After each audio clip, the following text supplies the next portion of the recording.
Hello everyone, और मैं लेकर आया हूँ सॉल्यूशन यानी घोल चैप्टर का लेक्चर नंबर 2। और मैं आज डिस्कस करने जा रहा हूँ अनुसंख्य गुणधर्म। अनुसंख्य गुणधर्म होते क्या हैं? विलयन का वह गुणधर्म जो केवल केवल केवल केवल निर्भर करेगा कणों की संख्या पर, यानी कोलिगेटिव प्रॉपर्टी जो लागू होता है वो तनु विलयन के लिए लागू होता है। किसके लिए लागू होता है? तनु विलयन के लिए। अनुसंख्य गुणधर्म किसके लिए लागू होता है? तनु विलयन के लिए।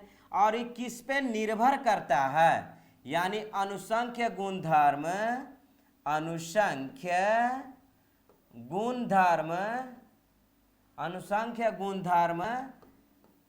केवल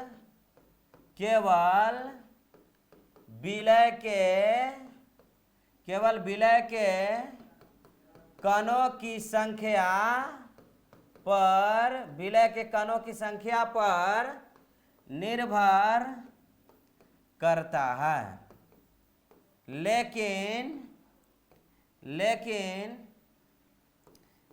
के प्रवृत्ति यानी नेचर पर निर्भर नहीं करता है।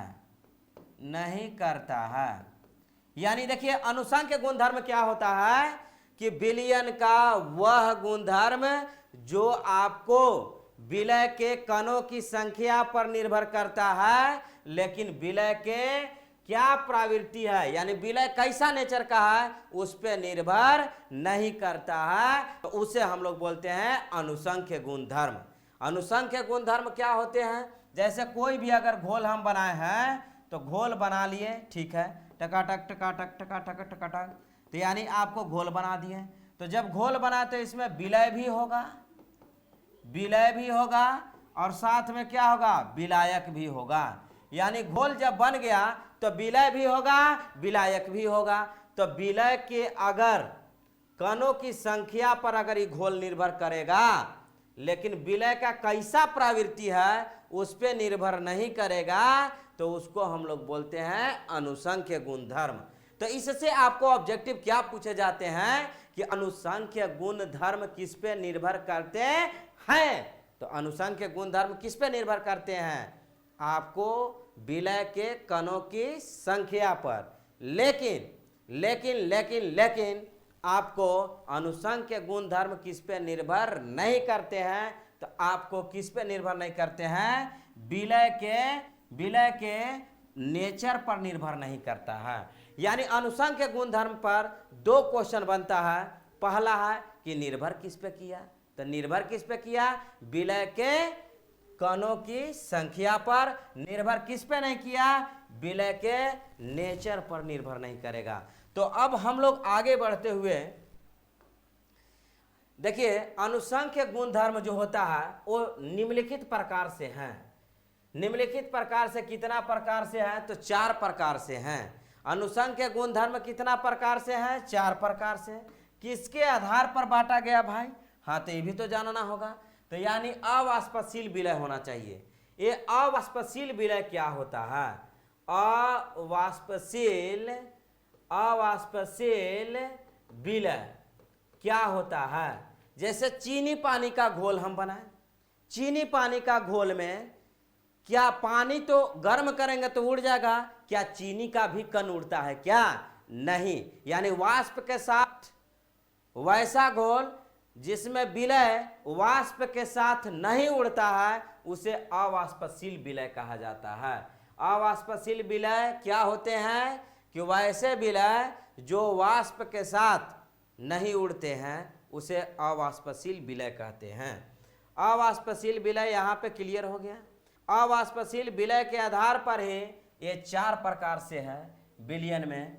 पहला है ऑस्मोटिक प्रेशर यानी प्रसरण दाब या प्रसरणी दाब, एलिवेशन ऑफ बॉइलिंग पॉइंट, क्वथनांक का उन्नयन, डिप्रेशन ऑफ फ्रीजिंग पॉइंट, हिमांक का अवनमन, और relative lowering of vapour pressure यानी वाष्प दाब का आपेक्षिक अवनमन। यानी बारी बारी से हम लोग डिस्कशन करेंगे कि ऑस्मोटिक प्रेशर होता क्या है। What do you mean by osmotic pressure? Osmotic pressure होता क्या है? तो ऑस्मोटिक यानी प्रासरणी दाब को समझने से पहले हम लोग को इससे पहले समझना होगा अर्धपरागमय झिल्ली क्या होता है। अर्धपरागमय झिल्ली ये बोर्ड एग्जामिनेशन में पूछे जाते हैं कि अर्धपरागमय झिल्ली क्या होता है। यह एक ऐसी झिल्ली है, यह एक ऐसी झिल्ली है, यह एक ऐसी झिल्ली है जिससे होकर केवल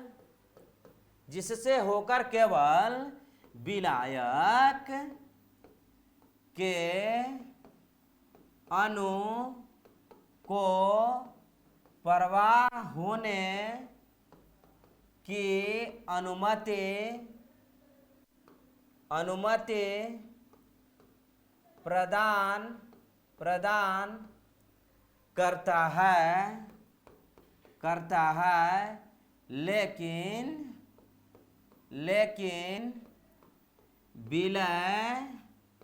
विलय के कणों के प्रवाह को रोक देता है।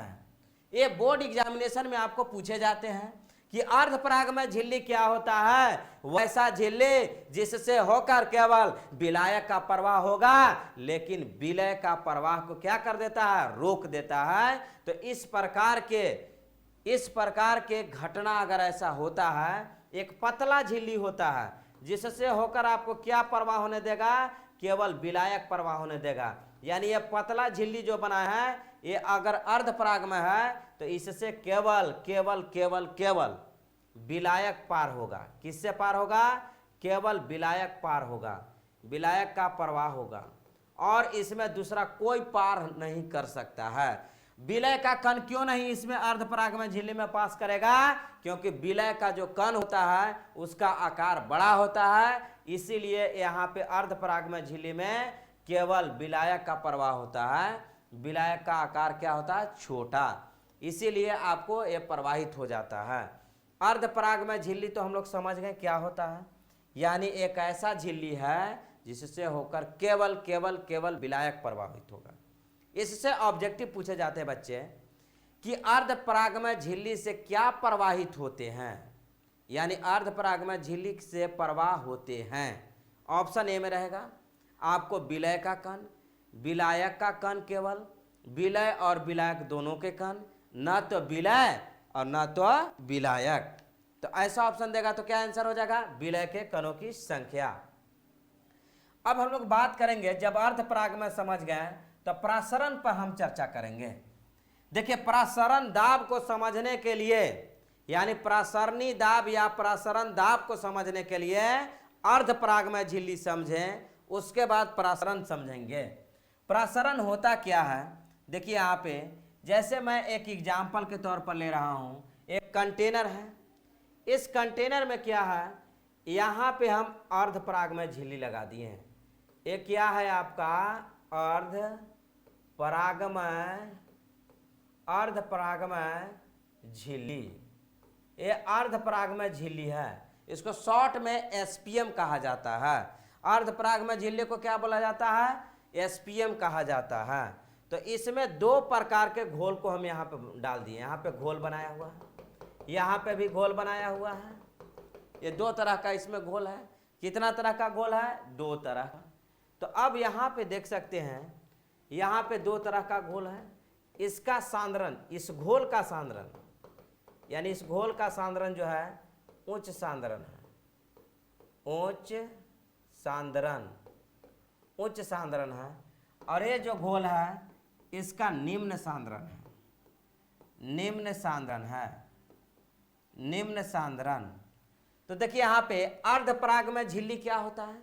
ये अर्धपरागमय झिल्ली के द्वारा दो घोल को अलग अलग किया जा रहा है। देखिए, दो घोल को क्या किया जा रहा है? अलग अलग। और इस अर्धपरागमय झिल्ली में क्या प्रवाहित होता है? केवल विलायक के अणु। तो अब यहाँ पे देखिए निम्न सांद्रण में क्या होगा, इधर से इधर विलायक का अनुप्रवाह करेगा। यानी जो एरो हम दिखा रहे हैं ये आपको विलायक का प्रवाह दिखा रहे हैं, विलायक का प्रवाह। यानी विलायक का प्रवाह किधर से किधर हो रहा है, निम्न सांद्रण से उच्च सांद्रण की ओर। किसके द्वारा हो रहा है, अर्धपरागमय झिल्ली के द्वारा हो रहा है। तो इस घटना को जो हम लोग बोलेंगे प्रासरण कहेंगे। यदि विलायक का प्रवाह, क्या लिखेंगे, यदि विलायक का प्रवाह निम्न सांद्रण से उच्च सांद्रण की ओर अर्धपरागमय झिल्ली के द्वारा होता है तो इसे हम लोग प्रासरण के नाम से जानते हैं। यानी प्रासरण में क्या हम लोग डेफिनेशन करेंगे, जब विलायक का प्रवाह निम्न सांद्रण से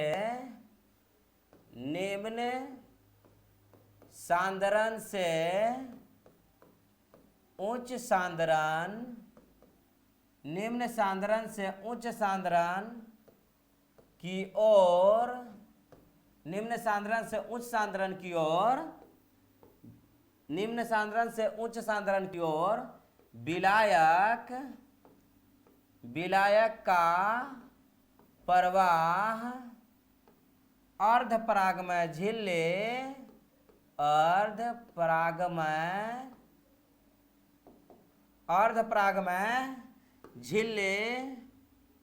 अर्धपरागमय झिल्ली के द्वारा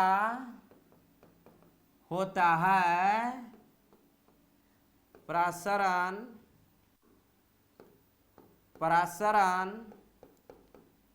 कहलाता है।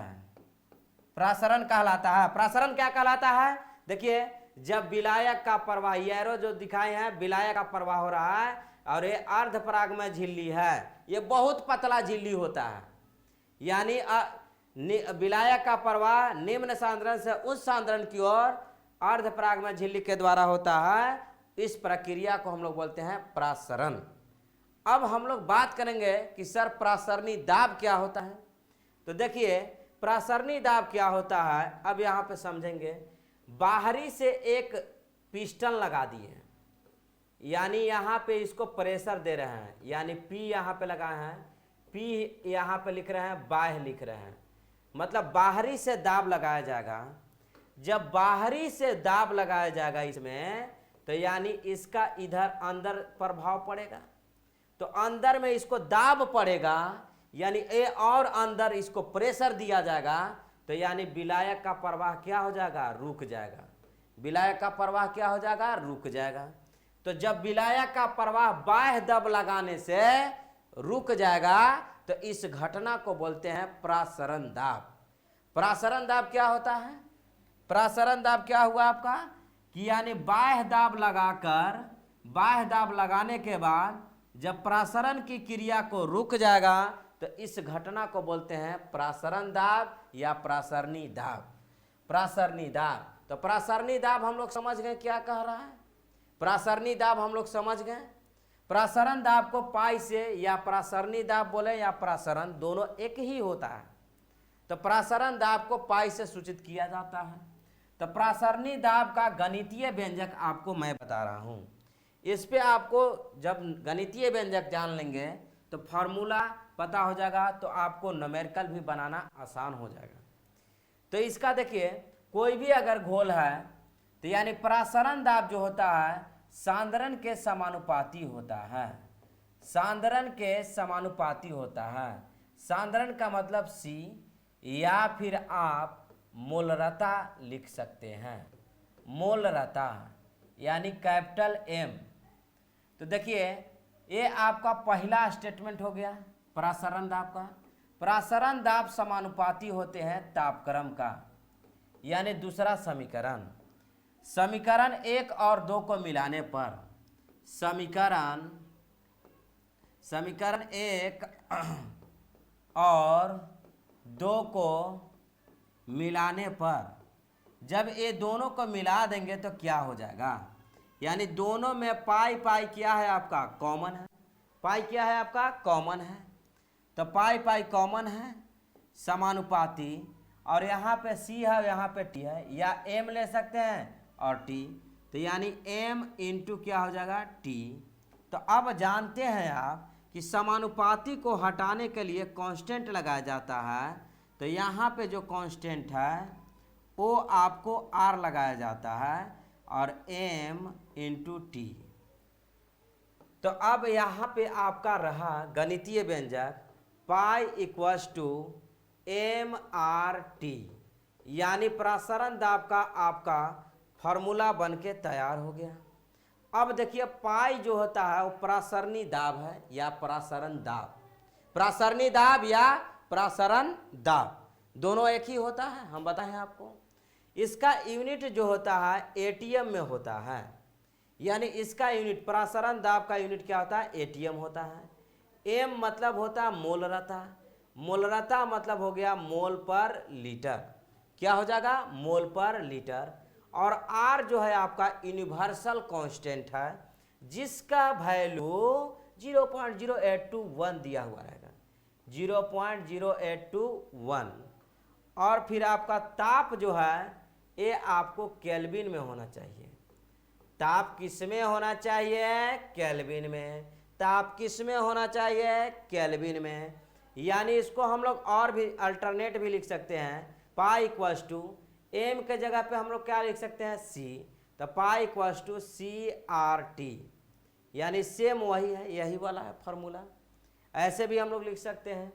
आप इसको और भी एक्सप्लेन करके लिख सकते हैं, कहिए कि सर कैसे। आप सी बराबर जानते हैं मोलों की संख्या बटा बिलियन का आयतन, तो सी के जगह पर आप रख सकते हैं पाई बराबर n by V R T, तो यानी ये इधर चला जाएगा, तो pi V equals to n R T. क्या आपको कुछ आइडिया हुआ क्या? जी सर, क्यों नहीं सर, आइडिया तो पूरे मिल गया। हाँ, तो ये आप पढ़े होंगे 11th में, P V equals to n R T. This one is known as ideal gas equation, ideal gas equation. Ideal gas equation से मैच किया क्या? बिल्कुल मैच किया सर, सर बिल्कुल मैच कर गया आइडियल गैस इक्वेशन से। अब आगे की ओर बढ़ते हैं। गणितीय व्यंजक आप देख सकते हैं, इसे कॉपी भी आप अच्छे तरीका से कर सकते हैं, है ना। अब हम लोग आगे की ओर बढ़ते हुए देखिए यहाँ पे गणितीय व्यंजक, तो आपको क्वेश्चन करवाएंगे उस पर कैसे कैसे क्वेश्चन पूछे जाते हैं एग्जामिनेशन में। तो बिलियन के आधार पर प्रसरणी दाब जो है 3 प्रकार से होता है। प्रसरणी दाब क्या होता है? 3 प्रकार से होता है। तो पहला है हाइपरटोनिक। अगर किसी भी बिलियन का प्रसरण दाब दूसरे बिलियन के अपेक्षा ज़्यादा हो तो हाइपरटोनिक सॉल्यूशन कहलाता है। अगर कोई बिलियन है और दूसरे बिलियन के अपेक्षा बिलियन का क्या हो जाएगा, प्रसरण दाब ज़्यादा होगा, तो उसको हम लोग बोलते हैं हाइपरटोनिक। हाइपोटोनिक क्या होता है? अगर किसी भी बिलियन का प्रसरण दाब दूसरे बिलियन के अपेक्षा कम होता है, यानी यहाँ पे पाई 1 का वैल्यू, पाई 1 का और पाई 2 का वैल्यू, मान लीजिए 2 को हम घोल ले लिए, पाई 1 और पाई 2। अगर किसी भी बिलियन का प्रसरण दाब दूसरे बिलियन के अपेक्षा ज़्यादा होता है, दूसरे बिलियन के अपेक्षा ज़्यादा होगा, इसका क्या होगा, कम। अब बात हुआ कि सर आइसोटोनिक सॉल्यूशन में क्या हो जाएगा। आपका बोर्ड और एग्जामिनेशन के लिए यही VBI है, यानी आपको आइसोटोनिक घोल। ये आइसोटोनिक घोल होता क्या है, अभी समझाते हैं। जब घोल का प्रसरण दाब अगर बराबर हो जाएगा तो इसको आइसोटोनिक घोल कहते हैं। आइसोटोनिक घोल में मोलर सांद्रण भी क्या होते हैं, बराबर होते हैं। आइसोटोनिक घोल में 2 या 2 से अधिक घोल का मोलर सांद्रण भी बराबर होते हैं। तो इससे आपको 2 ऑब्जेक्टिव पूछे जाते हैं आइसोटोनिक घोल से, कि आइसोटोनिक घोल में बराबर होते हैं, तो क्या बराबर होते हैं, प्रसरण दाब बराबर होते हैं। अगला क्वेश्चन क्या होगा, आइसोटोनिक घोल में बराबर होते हैं, क्या बराबर होते हैं, मोलर सांद्रण, यानी मोलर सांद्रण आपका बराबर होता है। यानी इसमें 2 पॉइंट है और 2 पॉइंट है, इसी से 2 ऑब्जेक्टिव आपको बारी बारी से पूछ लिया जाता है। तो अब हम लोग आगे बढ़ते हुए यहाँ पे क्वेश्चन करते हुए क्या क्वेश्चन कहता है, यानी क्वेश्चन नंबर 1 जो है 300 केल्विन ताप पर बिलियन का प्रसारण दाब इतना दिया हुआ है, एटीएम है। तो बिलियन का सांद्रण मोल पर लीटर में क्या होगा, बिलियन का सांद्रण मोल पर लीटर में आपका क्या होगा। तो अब यहाँ पे देख सकते हैं ताप का वैल्यू दिया हुआ है 300 केल्विन, फिर प्रसारण दाब का वैल्यू दिया हुआ देखिए पाई का, यानी पाई बराबर आपको 0.0821 एटीएम दिया हुआ है। आप इसको समझिएगा कि आर का वैल्यू नहीं दिया हुआ है, आप एटीएम से पकड़िए, यानी प्रसारण दाब का वैल्यू है। आपसे पूछा क्या है कि सांद्रण बता दो, आप जानते हैं पाई इक्वल्स टू CRT, तो पाई का वैल्यू 0.0821 इक्वल्स टू सी का वैल्यू निकालना है, आर का वैल्यू आपको पता है 0.0821 और गुना 300 केल्विन।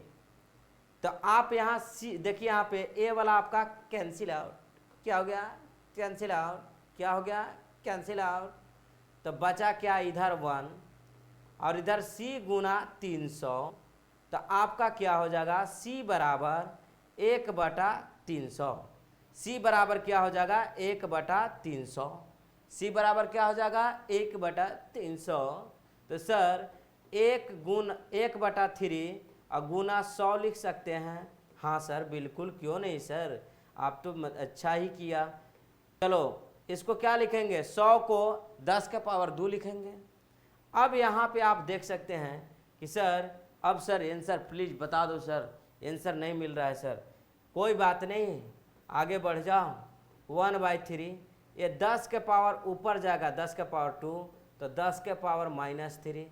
आपको पता है 1/3 का वैल्यू 0.33 और गुना 10 के पावर क्या हो जाएगा -2, यानी आपका आंसर क्या रहा, यानी आपका सी आंसर सही है, सी। अगले क्वेश्चन की ओर 27 डिग्री, ओ हो,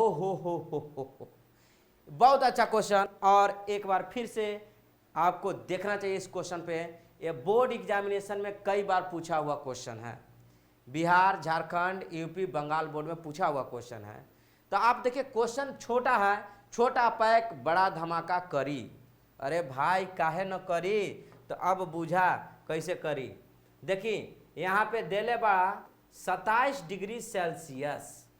हम क्या बताएं फॉर्मूला में कि फॉर्मूला में आपको क्या यूज करना है, पाई बराबर CRT, टेम्परेचर केल्विन में रहना चाहिए। टेम्परेचर किस में रहना चाहिए, केल्विन में। तो इसको केल्विन में बदलने के लिए 273 प्लस आपको 27 करना पड़ेगा। क्योंकि सर क्या सर आपने ऐसे कर दिया, चलो भाई फिर से मैं बता रहा हूँ। देखिए अगर आपका केल्विन में बदलना है तो डिग्री सेल्सियस प्लस 273 होता है, यानी अगर आपको केल्विन में डिग्री सेल्सियस में दिया हुआ केल्विन में बदलना है तब, तो केल्विन बराबर डिग्री सेल्सियस 27 और आपका 273 कितना हो गया, केल्विन बराबर 300 केल्विन हो गया।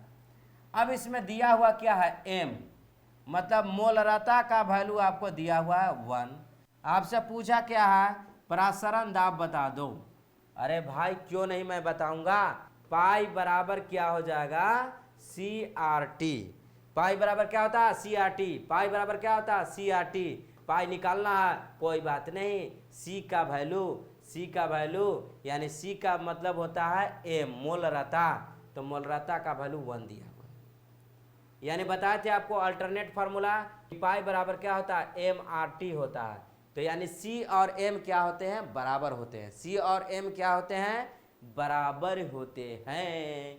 तो सी का वैल्यू 1, आर का वैल्यू 0.0821 गुना 300, पाई बराबर 0.0821 गुना 300। ओ हो सर कैलकुलेशन प्लीज सर कर दो। ओ कोई बात नहीं बेटा मैं कर दूंगा।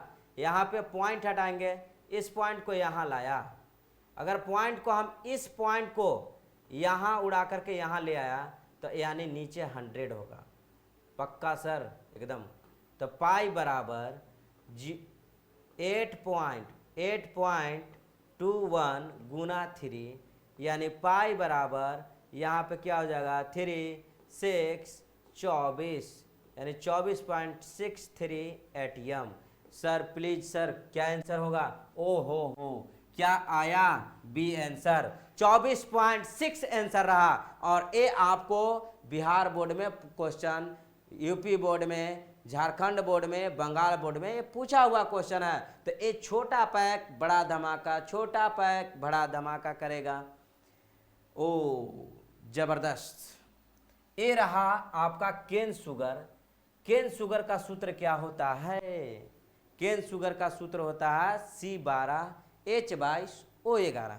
ये क्वेश्चन जो है आईआईटी और ये सब कंपटीशन एग्जामिनेशन में डेटाबेस इंजीनियरिंग और मेडिकल के लिए क्वेश्चन 4 नंबर में पूछा गया था, और बोर्ड एग्जामिनेशन में 1 नंबर में पूछा गया ऑब्जेक्टिव में, बिहार बोर्ड में और आपको यूपी बोर्ड में। सब अरे यार क्या बकवास कर दिए सर, ऐसा क्या हो गया? हाँ हाँ बिल्कुल ऐसा ही पूछा था, क्यों नहीं आपने। चलो केन शुगर 5% एक घोल पदार्थ 1% घोल के साथ आइसोटोनिक है। बेटा आइसोटोनिक हम बताए थे कि वैसा घोल जिसका प्रसारण दाब क्या होता है? बराबर होता है। देखिए आइसोटोनिक घोल हम बताए थे। आइसोटोनिक घोल क्या होता है कि प्रसारण दाब एक दूसरे के बराबर होते हैं, या उसका सांद्रण क्या होते हैं? बराबर होते हैं। तो आप अगर इस क्वेश्चन को अब डील हो जाएगा? हाँ बिल्कुल हो जाएगा सर। क्या बोला है कि 5% एक घोल है, 5% एक घोल है केन शुगर का, C12H22O11। यानी देखो यहाँ पे क्या हो जाएगा आपका C12H22O11। और दूसरा घोल जो है आपका 1% एक्स घोल है, और बोला है दोनों घोल आइसोटोनिक है। अब मान लेते हैं कि इसका प्रसारण दाब पाई1 है, इसका प्रसारण दाब क्या है? पाई2 है। यानी प्रसारण दाब को हम लोग मान लिए हैं। तो प्रसारण दाब मानेंगे तो आपको पता है कि पाई1 बराबर क्या होता है? पाई2, और C1 बराबर क्या होता है? C2। यानी किसके केस में होता है? ये आपको होता है आइसोटोनिक घोल के केस में। आइसोटोनिक घोल में ये होता है, यानी दो या दो से अधिक घोल का प्रसारण दाब और साथ में सांद्रण भी उसका क्या होता है? बराबर होता है। तो कहे कि सर प्लीज सॉल्व कर दो सर। क्यों कर रहा हूँ? ओके। अब यहाँ पे देखिए बारी बारी से हम लोग डिस्कशन करेंगे। तो आइसोटोनिक घोल तो समझ गए क्या होता है, यानी प्रसारण दाब क्या होता है? दोनों का बराबर। सांद्रण भी क्या होता है? बराबर। यानी C1 बराबर क्या हो जाएगा? C2। तो C यानी मोलरता, C2 मोलरता। तो यानी मोलरता का फॉर्मूला क्या होता है? ग्राम बटा अनुभार बिलियन का आयतन लीटर में, बिलियन का आयतन लीटर में। सर इसका भी वही होगा? हाँ, ग्राम बटा अनुभार और बिलियन का आयतन क्या चीज़ में होना चाहिए? लीटर में। देखो कहो कि सर परसेंटेज दिया है सर, प्लीज बता दो। 5% घोल का मतलब हो गया कि 5 ग्राम आपका केन शुगर है, और केन शुगर का मॉलिक्यूलर वेट कितना होता है? 342 दिया हुआ है, और 5% घोल है केन शुगर का। तो यानी आपका सॉल्यूशन जो है यानी घोल 100 ml होगा, और ml को हम लोग किस में बदल देंगे? लीटर में बदल देंगे। ग्राम, इसका ग्राम कितना हो जाएगा? 1% घोल है, तो यानी ग्राम 1 हो जाएगा। मॉलिक्यूलर वेट निकालना है, एक्स का क्या निकालना है? अनुभार, अनुभार मिस हो गया मॉलिक्यूलर वेट। और आपका बिलियन का आयतन लीटर, यानी परसेंटेज का मतलब आयतन यहाँ लेंगे 100 और गुना कितना कर देंगे? 1000। तो 1000 से बाजार लग गया। तो अब यहाँ पे कैंसिल आउट करेंगे, कैंसिल आउट करेंगे। देखिए यहाँ से यहाँ ही कट गया, तो बचा आपका क्या? 5/342 बराबर 1 मॉलिक्यूलर वेट। क्रॉस मल्टीप्लिकेशन कर दिया, तो यानी 5 × MW बराबर 342। तो अनुभार, तो यानी 5 यहाँ इधर चल जाएगा बटा में, 5 क्या चल जाएगा? उसके बटा में चला जाएगा। तो यानी 342 बटा में 5। तो यानी अनुभार बराबर 342 में आप 5 से भागा दीजिएगा 68.4 आ जाएगा। यानी ओ सर ये तो अच्छा रहा कि आपने बता दिया। आइसोटोनिक घोल में क्या होते हैं, यानी दोनों का सांद्रण बराबर होगा। सांद्रण का फार्मूला यानी मोलरता का फार्मूला ग्राम बटा अनुभार बिलियन का आयतन लीटर में, सेम दोनों में वही हो गया। परसेंटेज का मतलब होता है कि 100 ml घोल में है, तो 100 ml में सुक्रोज आपका कितना है, केन शुगर 5 ग्राम, इसमें 1% एक्स है, यानी 100 ml में 1 ग्राम एक्स का है, तो यहाँ पे ग्राम लिख लिए, अनुभार निकालना था, हो गया। 150 डिग्री सेल्सियस पर 150 डिग्री सेल्सियस पर 5% weight by volume cane sugar घोल का प्रसारण दाब क्या होगा। ओ सर टेम्परेचर दिया हुआ है 150 डिग्री सेल्सियस, तो इसको डिग्री सेल्सियस को केल्विन में बदलेंगे, यानी डिग्री सेल्सियस प्लस 273 होता है, तो यानी केल्विन बराबर 150 प्लस 273, यानी कितना हो जाएगा, ओ 3 7 5 12 ओ 3 1 4 423 केल्विन, यानी 423 केल्विन आपका क्या हो जाएगा, आपका टेम्परेचर हो जाएगा। टेम्परेचर का वैल्यू कितना हो जाएगा, 423 केल्विन। 5% वेट बाय वॉल्यूम का मतलब क्या होता है, इसको समझिए। केन शुगर है तो देखिए जहां परसेंटेज देगा तो 5% का मतलब क्या होता है, यानी 5/100, और इसका वैल्यू क्या है, W/V, तो यानी W का वैल्यू इतना और V का वैल्यू इतना, यानी W क्या रहता है ग्राम में और V यानी ml में रहेगा, यानी 100 ml में 5, कहे कि सर 5 क्या केन शुगर। परसेंटेज आया ना, तो परसेंटेज को आप 5% है तो 5/100 लिखिए, जो दिया हुआ है MW/V तो W/V लिख दीजिए। अब इसको इससे मिला दीजिए, इससे इसको मिला दीजिए, तो यानी आपका ग्राम मिल गया 5, आपका वॉल्यूम मिल गया यानी आयतन, यानी वॉल्यूम आपका कितना हो गया 100 ml हो गया। आपसे पूछा क्या है, प्रसारण दाब, आपसे पूछा क्या है, प्रसारण दाब पूछा है, यानी पाई बराबर वाट, तो यानी पाई बराबर क्या फार्मूला होता है, MRT, पाई बराबर M यानी ग्राम बटा अनुभार बिलियन का आयतन लीटर में R × T, पाई बराबर ग्राम 5 अनुभार केन शुगर का भी तुरंत बताए हैं, यानी जस्ट 342 होता है, जस्ट इसके प्रीवियस क्वेश्चन में 342 इंटू वॉल्यूम कितना लेंगे 100 लेंगे और इसको लीटर में बदल देंगे, लीटर में किस में बदलेंगे, लीटर में बदल देंगे, लीटर में, और गुना आर का वैल्यू 0.0821 और 423।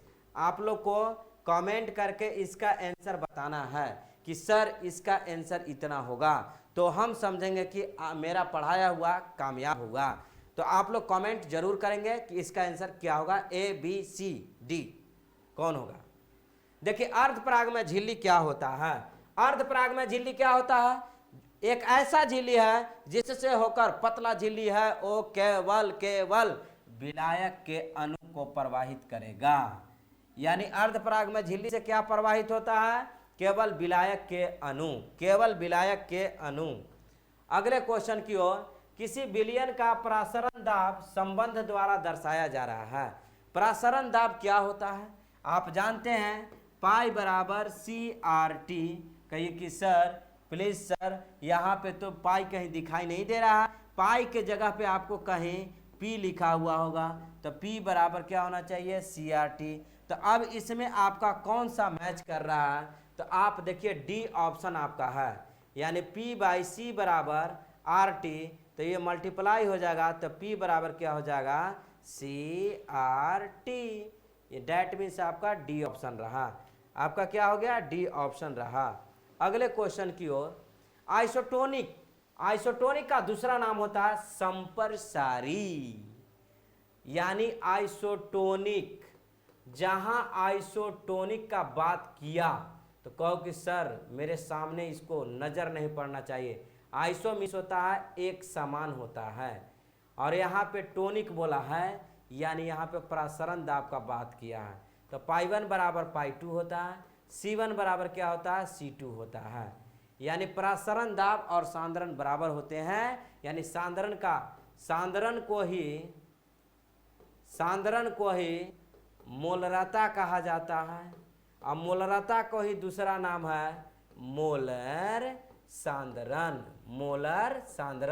तो अब आप देख सकते हैं, यानी आइसोटोनिक घोल में क्या बराबर होते हैं, मोलर सांद्रण। क्या होते हैं, मोलर सांद्रण।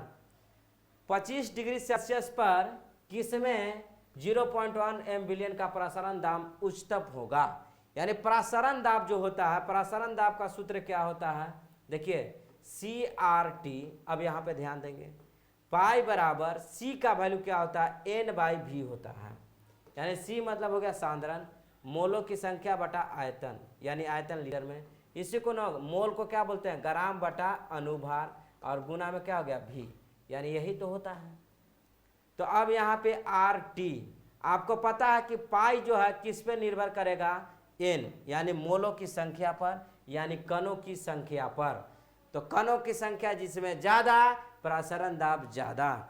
तो यहाँ पे देखिए कैल्शियम क्लोराइड है, कैल्शियम क्लोराइड, तो कैल्शियम +2 में टूटेगा और क्लोरीन -1 यानी 2, यानी कैल्शियम 1 भाग में, क्लोरीन 2 भाग में। तो यानी कणों की संख्या कितना हो गया, कणों की संख्या बराबर 3।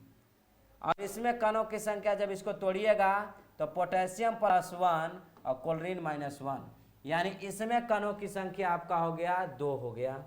और ग्लूकोज और यूरिया का कणों की संख्या हमेशा 1 होता है, यानी कणों की संख्या 1 होता है। तो अब बता सकते हैं कि प्रसरण दाब किसका सबसे ज्यादा होगा, प्रसरण दाब समानुपाती होता है कणों की संख्या, कणों की संख्या। तो कणों की संख्या किस में ज्यादा हो गया, कैल्शियम क्लोराइड।